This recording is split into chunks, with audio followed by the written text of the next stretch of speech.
Pramod Muthalik incident ಆದಾಗಿಂದ ಇದು ಒಂದು ಪಕ್ಷದವ್ರದ್ದು ಜಾಸ್ತಿ ಮಟ್ಟಕ್ಕೆ ಅದರಲ್ಲಿ ಪಾತ್ರ ಇದೆ. ಸಣ್ಣ ರಾಜಕೀಯ ಯಾರ್ದಿದ್ದು ಆರ್ಗನೈಸ್ ಮಾಡುವವ್ರದ್ದು. MLA ಆದಾಗ ಫಸ್ಟ್ ಭಾಷಣದಲ್ಲಿ ಅದೇ ವೇದಿಕೆಯಲ್ಲಿ ಹೇಳಿದ್ದೆ, ಆ ಸಾರ್ವಜನಿಕ ಗಣಪತಿ ನಮ್ಮ ಊರಿಗೆ ತುಂಬಾ ಮುಖ್ಯ. ಆ ರಾಜಕೀಯ ಏನಿತ್ತು ಅಂದ್ರೆ, ಈಗ ನನ್ನನ್ನು ಎದುರಿಸ್ಲಿಕ್ಕೆ ಅವ್ರಿಗೆ ಗೊತ್ತಿರಲಿಲ್ಲ. ಬರೀ ಕಾಂಗ್ರೆಸ್ ವೋಟರ್ಸ್, ಕಾಂಗ್ರೆಸ್ ಹಾಕೋರ್ ಮಾತ್ರ ನಾವು ಆ ವೋಟರ್ಸ್ ನ ಮಾತ್ರ ನಾನು ಸೆಳಿಬೇಕಾ ಅಥವಾ ಬೇರೆ ವೋಟರ್ಸ್ನು ನಾನು ನನ್ನ ಕಡೆ ಮಾಡ್ಕೋಬಾರ್ದು. ಗೋಳಿಂದ ಇಲ್ಲಿವರೆಗೂ ನಾನು ಏನು ಜೀವನ ನೋಡಿದ್ದೀನಿ, ಅದರಲ್ಲಿ ಹಿಂದೂ ಸಂಪ್ರದಾಯನ ನಾನು ಏನೇನು ಯಾವ್ಯಾವ ಏಜಲ್ಲಿ ಏನೇನು ಕಲ್ತಿದ್ದೀನಿ ಗೊತ್ತಿಲ್ಲ, ಬಟ್ ಅದನ್ನ ಯಾವ ರೀತಿ ನಿಭಾಯಿಸ್ಕೊಂಡು ಬಂದಿದ್ದೀನಿ ಅಥವಾ ಅನುಸರಿಸ್ಕೊಂಡು ಬಂದಿದ್ದೀನಿ ಅದನ್ನೇ ನಾನು ಮಾಡಿದ್ದು ಹೊರತು ಬೇರೆ ಇನ್ನೇನೂ ಅಲ್ಲ. ನಾನು ಇನ್ಫ್ಯಾಕ್ಟ್ ಆ ಗಣಪತಿ ಬಗ್ಗೆ ನಾನು ಹೇಳಬೇಕು ಅಂದರೆ, ನಾನು ಫಸ್ಟ್ ಭಾಷಣದಲ್ಲಿ ನಾನು MLA ಆದಾಗ ಫಸ್ಟ್ ಭಾಷಣದಲ್ಲಿ ಅದೇ ವೇದಿಕೆಯಲ್ಲಿ ಹೇಳಿದ್ದೆ, ಆ ಸಾರ್ವಜನಿಕ ಗಣಪತಿ ನಮ್ಮ ಊರಿಗೆ ತುಂಬ ಮುಖ್ಯ. ನಾನು ಚಿಕ್ಕಂದಿನಿಂದ ಅದನ್ನು ಬೆಳೆದು ಆ ಗಣಪತಿನ ನೋಡ್ಕೊಂಡು ಬಂದಿದ್ದು. ಸೊ ನಾನು ಅನ್ಕೊಳ್ತಾ ಇದ್ದೆ, ಫಸ್ಟ್ MLA ಆದಾಗ ಆ ಗಣಪತಿ ವೇದಿಕೆಯಲ್ಲಿ ನಿಂತು ಭಾಷಣ ಮಾಡೋದು ನನ್ನ ಒಂದು ಕನಸಿತ್ತು. ಸೊ ಅದು ಕನಸು ಫಸ್ಟ್ ಟೈಮ್ ನನಗೆ ನನಸಾದಾಗ ನಾನು ಅದನ್ನು ಆ ವೇದಿಕೆಯಲ್ಲಿ ಹೇಳಿದೆ. ನನಗೆ ಆ ಗಣಪತಿ ತುಂಬ ಮುಖ್ಯ, ಯಾಕಂದರೆ ನಾವು 3 ಜನ ನನ್ನ ತಮ್ಮಂದಿರ ಜೊತೆ ನಾವು ಹೋಗಿ ಯಾವತ್ತೂ ಅಲ್ಲಿ ಆಟ ಆಡ್ತಾ ಇದ್ವು. ಸೊ ಆ ಗಣಪತಿಗೂ ನನಗೂ ಒಂದು ಕನೆಕ್ಷನ್ ಇದೆ.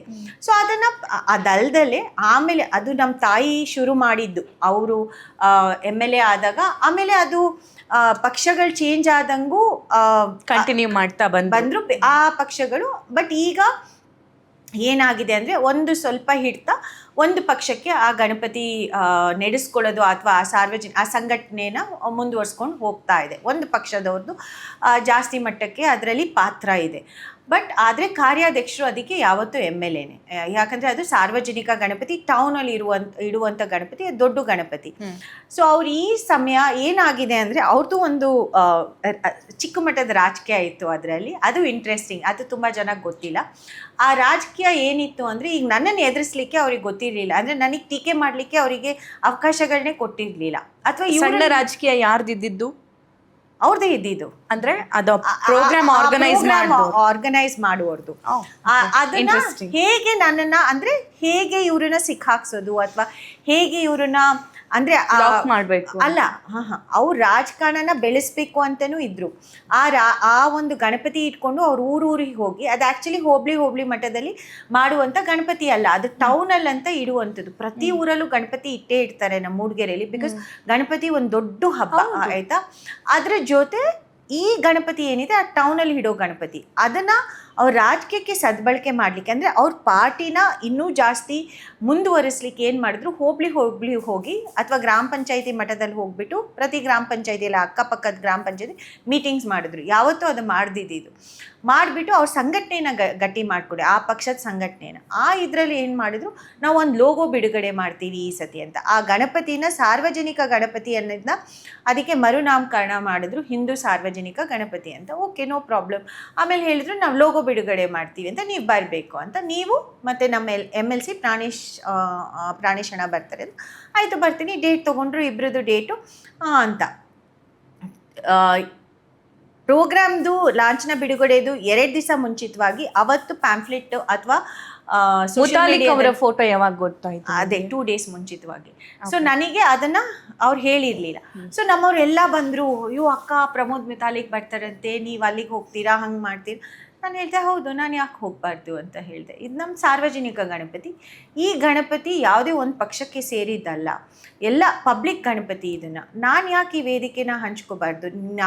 ನಮಗೆ ಅವರಿಗೆ ಎಷ್ಟು ಹಕ್ಕಿದೆ, ನನಗೂ ಅಷ್ಟೇ ಹಕ್ಕಿದೆ ಈ ಗಣಪತಿಯಲ್ಲಿ ಭಾಗವಹಿಸ್ಲಿಕ್ಕೆ ಅಂತ. ಅವ್ರು ಯಾರನ್ನೋ ಗೆಸ್ಟ್ ಅಂತ ಕರೆದ್ರು ಅಂತ ತಕ್ಷಣವೇ ನಾನು ಯಾಕೆ ನನ್ನ ಊರಿನ ಗಣಪತಿಗೆ ನಾನು ಹೋಗದಲ್ಲೇ ಇರ್ತೀನಿ, ನನ್ನ ಊರಿನ ಗಣಪತಿಗೆ ನಾನು ಖಂಡಿತ ಆ ವೇದಿಕೆ ಮೇಲೆ ಕೂರ್ತೀನಿ ಅಂತ. ಸೊ ಅವರು ಅಂದರೆ ಒಂದು ಏನದು ಒಂಥರ ರ್ಯಾಲಿ ಥರ ಮಾಡಿದ್ರು. ಇನ್ನೊಂದು ಗಣಪತಿ ದೇವಸ್ಥಾನ ಇದೆ, ಹಳೆ ಮೂಡಿಗೆರೆ ಗಣಪತಿ ದೇವಸ್ಥಾನ. ಸೊ ನಾನು ಹೇಳಿದೆ, ಆಯಿತು ನಡೀರಿ, ನೀವು ಎಲ್ಲರೂ ಬನ್ನಿ, ಯಾರ್ಯಾರು ಬರ್ತೀರೋ. ನಮ್ಮ ಕಾರ್ಯಕರ್ತ ನಾನು ಹೇಳಿದೆ, ನೀವು ಇದೇನೇ ತಪ್ಪು ಮಾಡ್ತಾ ಇರೋದು. ಎಲ್ಲ ನಾವು ಒಂದು ಅದಲ್ದಲೇ ಒಂದು ದುರ್ಗಿ ಅಂತಲೂ ಮಾಡ್ತೀವಿ ನವರಾತ್ರಿ ಟೈಮಲ್ಲಿ, ಅದು ನಮ್ಮ ಪಕ್ಷದವ್ರು ಮಾಡ್ತಾರೆ. ಸೊ ಈ ಥರ ಸ್ವಲ್ಪ ಹಂಚಿಕೆಗಳಾಗಿದೆ, ಅವೆಲ್ಲ ರಾಜಕೀಯನೇ, ಬಟ್ ಇಟ್ಸ್ ಓಕೆ. ಬಟ್ ಈ ರಾಜಕೀಯ ನಾನು ಯಾಕೆ ಬಿಟ್ಟು ಹಾಕಬೇಕು? ಯಾಕೆ ನನಗೆ ಅವರು ನನ್ನ ವೋಟರ್ಸೇ, ಆ ಗಣಪತಿಯಲ್ಲಿ ಭಾಗವಹಿಸೋರು ನಂಗೆ ವೋಟರ್ಸ್. ಸೊ ನಾನು ಇದು ಯಾವುದು ಪಕ್ಷದಕ್ಕೆ ಸೇರಿದಲ್ಲ, ಪಕ್ಷ ಅದಕ್ಕೆ ಜಾಸ್ತಿ ಜನ ಆ ಒಂದು ಪಕ್ಷದವ್ರ ಇನ್ವಾಲ್ವ್ಮೆಂಟ್ ಅಷ್ಟೇ. ನಮ್ಮೆಲ್ಲರ ಹತ್ರನೂ ಕಾಂಟ್ರಿಬ್ಯೂಷನ್ ತೊಗೊಳ್ತಾರೆ. ನಾವೆಲ್ಲರೂ ಪ್ರತಿ ವರ್ಷ ನಾನು ಒಂದು ಪ್ರೋಗ್ರಾಮ್ನ ಸ್ಪಾನ್ಸರ್ ಮಾಡ್ತೀನಿ. MLA ಒಂದು ಪ್ರೋಗ್ರಾಮ್ನ ಸ್ಪಾನ್ಸರ್ ಮಾಡೋದು ಸಂಪ್ರದಾಯ ಅಲ್ಲಿದು. ಸೊ ಎಲ್ಲ MLAಗಳು ನನಗಿಂತ ಹಿಂದೆನೂ ಸ್ಪಾನ್ಸರ್ ಮಾಡ್ಕೊಂಡು ಬಂದಿದ್ದಾರೆ ಅಲ್ಲಿ, ಆಯಿತಾ. ಸೊ ಇದೆಲ್ಲ ಸುಮಾರು ಇದೆ. ಸೊ ಇದು ನಿಮಗೆ ಮೇಲ್ನೋಟಕ್ಕೆ ಕಂಡು ಬಂದಿದ್ದಲ್ಲ, ಅದು ಊರಿನ ರಾಜಕೀಯ. ಸೊ ನಾನು ಹೋದೆ, ಅದೇ ರೀತಿ ನನಗೆ ಕೇಸರಿ ಶಾಲ್ ಕೊಟ್ಟರು, ನಾನು ಹಾಕ್ಕೊಂಡೆ. ನಮ್ಮವರ ನಮ್ಮ ಕಾರ್ಯಕರ್ತರು ಅದ್ರಲ್ಲಿ ಬಂದರು. ಕೇಸರಿ ಯಾವುದೇ ಒಂದು ಪಕ್ಷಕ್ಕೆ ಸೇರಿದ ಅಲ್ಲ. ಸೊ ನಾವು ಅದನ್ನ ರಾಷ್ಟ್ರಧ್ವಜದಲ್ಲಿ ಕೇಸರಿ ಇದೆ, ನಾವೆಲ್ಲರೂ ಉಪಯೋಗಿಸ್ತೀವಿ ಅಲ್ವಾ. ನಾನು ಮೊನ್ನೆ ಇಂಟರ್ವ್ಯೂಯಲ್ಲಿ ಹೇಳೋದು ಮರ್ತೋಯ್ತು. ಅದಕ್ಕೆ ಆಂಜನೇಯದು ಅಂಜನಾ ಅಂತ ಹೇಳೋದಲ್ವಾ, ಅದು ಅಂಜನಾ ಯಾವ ಕಲರು? ಕೇಸರಿ ಕಲರ್. ಸೊ ಯಾವುದಾದ್ರೂ ಆಂಜನೇಯ ದೇವಸ್ಥಾನಕ್ಕೆ ಹೋದರೆ ಅದನ್ನೇ ನಮಗೆ ಕೊಡೋದು, ಅದನ್ನು ನಾವು ಇಟ್ಕೊಳ್ತೀವಿ. ಸೊ ಅದೇ ರೀತಿ ಹಾಕೊಂಡು ಹೋದೆ. ಕಾರ್ಯಕ್ರಮದಲ್ಲಿ ನಾನು ಮಾತಾಡಿದೆ.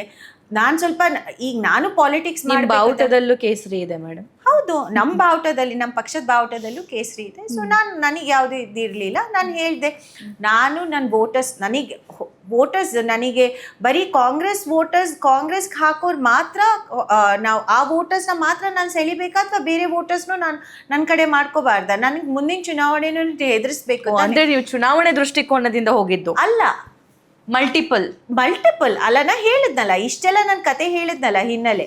ಆಮೇಲೆ ಅಲ್ಲಿ ಹೋದಾಗ ಏನು ನನಗೆ ಅಲ್ಲಿ ಆಡಿಯನ್ಸ್ ಇದ್ದರು, ಆ ಆಡಿಯನ್ಸಿಗೆ ನಾನು ಮಾತಾಡಿದ್ದು. ನಾನು ಹೇಳಿದೆ, ಇದು ಯಾವ ಒಬ್ರಿಗೂ ಸೇರಿದಲ್ಲ. ನೀವು ಯಾರು ಪ್ರಶ್ನೆಗಳು ಬರೋದು ಮಾತ್ರ ಸಹಜ. ಇವ್ರು ಬಂದರು, ಅವರಿದ್ದರು, ಈ ಸ್ಟೇಜ್ ಮೇಲೆ ಇವರಿದ್ದಾರೆ. ನಾನು ಹೇಳಿದೆ, ಇದು ನಮ್ಮದು ಸಾರ್ವಜನಿಕ ಗಣಪತಿ. ನಾನು ಹಿಂದೂ, ದಲಿತೆ, ಮಹಿಳೆ, ಅದೆಲ್ಲ ನಂದು ಇದು ಗುರ್ತಲ್ವಾ, ನನ್ನ ಐಡೆಂಟಿಟಿ ಅಲ್ವಾ. ನಾನು ಆ ಐಡೆಂಟಿಟಿಯಿಂದ ನಾನು ಯಾಕೆ ಹೆದರ್ಕೋಬೇಕು? ಸೊ ಅದನ್ನೇ ನೀವು ಯಾರು ನಾನು ಇದನ್ನು ಹಾಕೊಂಡ ತಕ್ಷಣ ಈ ಪಕ್ಷಕ್ಕೆ ಬಂದೆ, ಆ ಪಕ್ಷಕ್ಕೆ ಬಂದೆ ಅಥವಾ ಬರ್ತಾರೆ ಅಂತ ಈಗಲ್ಲ ಯೋಚನೆ ಮಾಡೋದು, ಮುಂದೆ ನೋಡೋಣ ಅಂತ ಇಷ್ಟೇ ನಾನು ಹೇಳಿದ್ದು. ಅದನ್ನು ಯಾವುದೋ ರೀತಿ ಆ್ಯಕ್ಚುಲಿ ನಾನು ಆ ಕಾರ್ಯಕ್ರಮದಲ್ಲಿ ಭಾಗವಹಿಸಿದ್ದಕ್ಕೆ ಪ್ರಮೋದ್ ಮುತಾಲಿಕ್ ಅವರು ಸೌಜನ್ಯದಿಂದ, ಆಯಿತಾ, ಒಂದು ವಿಚಾರನೂ ನಮ್ಮ ಊರಿನ ಏನು ಅಲ್ಪಸಂಖ್ಯಾತರ ಬಗ್ಗೆ ಮಾತಾಡಲಿಲ್ಲ. ಒಂದು ಮಾತು ಅವ್ರು ಬೇರೆ ಯಾವುದಾದ್ರೂ ವೇದಿಕೆಯಲ್ಲಿ ಆ ಊರಿನ ಅಲ್ಪಸಂಖ್ಯಾತರನ್ನ ಬೈದಲ್ಲೇ ಬರ್ದಿರೋದನ್ನ ಹೇಳ್ಬಿಡಿ. ಅವ್ರ ಅಲ್ಪಸಂಖ್ಯಾತರನ್ನ ಬಿಟ್ಟು ಹಾಕಿ ನಿಮ್ಮ ಪಕ್ಷದವ್ರನ್ನೇ ಬಿಡಲ್ವಲ್ಲ, ಭಯೋತ್ಪಾದಕರು ಅಂತ ಕರೀತಾರೆ. ಅದೇನು ಹೇಳಲಿಲ್ಲ ಅಲ್ಲ. ನಾನು ಅವತ್ತು ವೇದಿಕೆ ಮೇಲೆ ಕೂತಿದ್ದೆ. ವೇದಿಕೆ ಮೇಲೆ ಅವ್ರು ಅವತ್ತೇ ನನಗೆ ಹೇಳಿದ್ರು, ನೋಡು ನಿಂದು ನನ್ನ ಭಾಷಣ ಮುಗಿದ ತಕ್ಷಣ ನಿನಗೆ ನೋಟಿಸ್ ಬರುತ್ತೆ ಅಂತ. ಅಂದರೆ ನಾವು ಅದನ್ನೆಲ್ಲ ಒಡೆದು ಹಾಕಬೇಕು ಅಲ್ವಾ. ನಾವು ರಾಜಕಾರಣದಲ್ಲಿ ಇದ್ದ ಮೇಲೆ ಈ ವೋಟರ್ಸು ಆ ವೋಟರ್ಸ್ ಅಲ್ಲ, ಪ್ರತಿ ಒಬ್ಬ ವೋಟರಿಂದ ವೋಟ್ ಹಾಕ್ಸ್ಕೊಳ್ಳುವಂಥ ಯೋಗ್ಯತೆ ನಾವು ಬೆಳೆಸ್ಕೋಬೇಕು. ಅಲ್ಲಿ ನಯನಾ ಮೋಟಮ್ಮ ಅನ್ನುವಂತಹ ಒಬ್ಬ ವಿಮೆನ್ ಪೊಲಿಟಿಷಿಯನ್ ಬಿಟ್ಟು ಯಾರಾದ್ರೂ ಮೇಲ್ ಪೊಲಿಟಿಷಿಯನ್ ಇದ್ದಿದ್ರು ಇಷ್ಟೆಲ್ಲ ಹಂಗಾಮ ಆಗ್ತಿತ್ತ? ಇಲ್ಲ, ಅಂದರೆ ಆಯಿತು. ಈಗ ಮಂತರ್ಗೌಡ ಅವ್ರ ಜೊತೆ ಸ್ವಲ್ಪ ಮಟ್ಟಕ್ಕೆ ಆಯಿತು. ಅವ್ರು ಏನೋ ಒಂದು ಈ RSS ಅವರು ಎಂಥದೋ ಈಗ ಮೊನ್ನೆ ಏನೋ ಸಭೆ ಮಾಡಿದ್ರು ಬೆಳಗಾವಿ ಅಲ್ಲ ಈ ಪ್ರತಿ ಗ್ರಾಮ ಪಂಚಾಯತಿ ಮಟ್ಟದಲ್ಲಿ ಅವ್ರದ್ದೇನೋ ಇಷ್ಟು 100 ವರ್ಷಕ್ಕೆ 100 years ಹಿಂದೂ ಏನೋ ಅಂತ ಮಾಡಿದ್ರಲ್ಲ, ಹಿಂದೂ ಸಭಾನ ಎಂಥದ್ದು ಪ್ರತಿ ಗ್ರಾಮ ಪಂಚಾಯತಿಯಲ್ಲಿ ಮಾಡಿದ್ರು.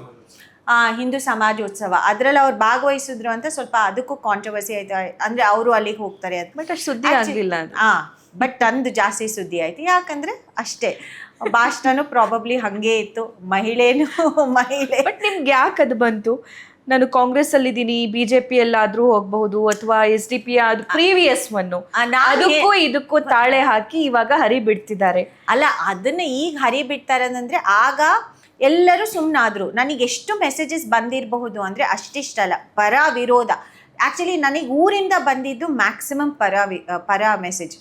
ಮ್ಯಾಕ್ಸಿಮಮ್ ನನ್ನ ವೋಟರ್ಸು ಅಲ್ಲ, BJPಯವರು ಹೊಗಳು ಹಾಡಿದ್ರು ನನಗೆ ಎಲ್ಲ. ಅಂದರೆ ನಾವೇನು ಫೆನ್ಸ್ ಸಿಟರ್ಸ್ ಅಂತ ಹೇಳ್ತೀವಿ, ಬೇಲಿ ಮೇಲೆ ಕೂತಿರುವಂಥ ವೋಟರ್ಸ್, ಅಂದರೆ ಡಿಸಿಷನ್ ಆ ಟೈಮಲ್ಲಿ ತೊಗೊಳ್ಳುವಂಥವ್ರು, ಅವ್ರು ಎಷ್ಟು ಜನ ಹೇಳಿದ್ರು, ನನ್ನ ಪರ ಮಾತಾಡಿದ್ರು, ಎಷ್ಟು ಜನ ಮೆಸೇಜಸ್ ನನಗೆ ಕಳಿಸಿದ್ರು ಅಂದರೆ ಅಷ್ಟಿಷ್ಟಲ್ಲ. ನನಗೆ ಕ್ಷೇತ್ರದಿಂದ ನನಗೆ ಯಾವುದೇ ವಿರೋಧ ಇರಲಿಲ್ಲ.